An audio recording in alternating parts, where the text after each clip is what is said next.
نحمدہ ونصلی علی رسولہ الکریم، اما بعد فاعوذ باللہ من الشیطان الرجیم،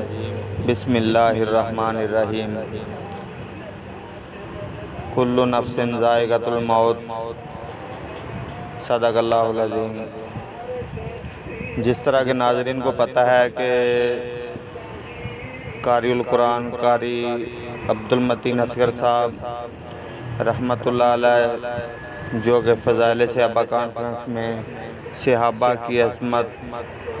بیان کرتے ہوئے اس دنیا سے چلے گئے، تو جب ان کا نماز جنازہ اگلے دن ہوا تو دیکھ کر ہر بندہ حیران رہ گیا،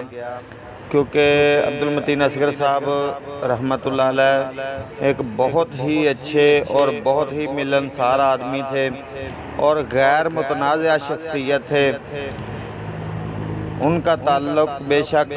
مرکزی جمعیت العالمی سے تھا، لیکن ان کے جنازے کے اندر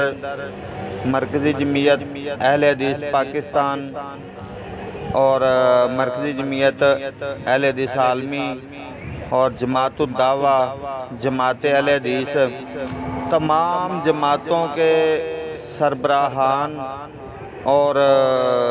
عہدیداران اور کارکنان بہت زیادہ تعداد میں الحمدللہ موجود تھے۔ یہ آپ دیکھ سکتے ہیں کہ جس طرح یہ تصویریں چل رہی ہیں کہ بہت زیادہ الحمدللہ تعداد میں علماء کرام جو ہے وہ بھی پہنچے ہیں۔ انہوں نے یہ نہیں دیکھا کہ عالمی ہے یا مرکزی ہے، اور مرکزی جمعیت العالمی کے جو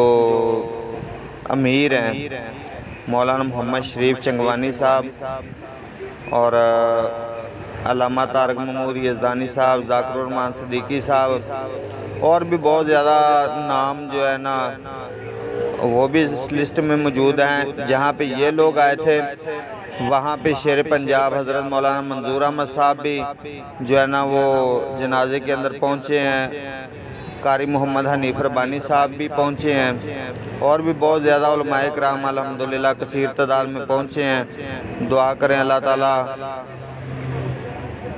قاری صاحب کے درجات بلند فرمائے، اور جن کا وہ تذکرہ کرتے ہوئے اس دنیا سے گئے ہیں اللہ پاک ان کی صف میں سے ان کو اٹھائے، کیونکہ جس بندے کو جس سے پیار ہوگا وہ ان کے ساتھ اٹھایا جائے گا۔ تو ان کو صحابہ سے پیار تھا الحمدللہ، تو اللہ تعالیٰ ان کے درجات بلند فرمائے، منزل آسان فرمائے اور بشری خطائیں معاف فرمائے، اور اللہ پاک جو ہے نا